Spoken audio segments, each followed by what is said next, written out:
Give you an update after almost 8 hours of inquiry today.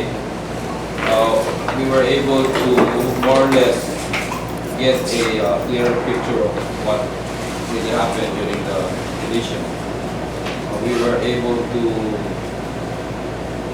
interview as resource persons our Coast Guard Station Commander here in Cebu, the masters of the 3 vessels, Sulpicio Express Siete, the master of St. Thomas Aquinas, and the master of Trans-Asia 9. One of the survivors also shared his experience while the vessel is sinking.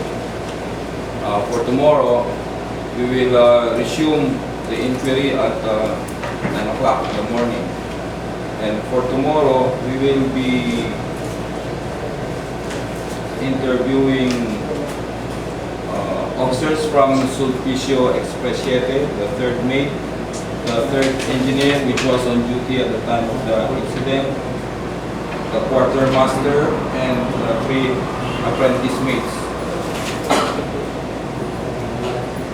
For the St. Thomas Aquinas, we'll also interview 2 cadets, the quartermaster, the senior 3rd mate, the duty engineer, oiler, and the apprentice engineer.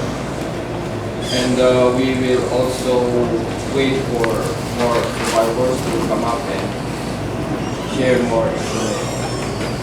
That's it for today. Thank you very much for your cooperation, and we'll see you tomorrow.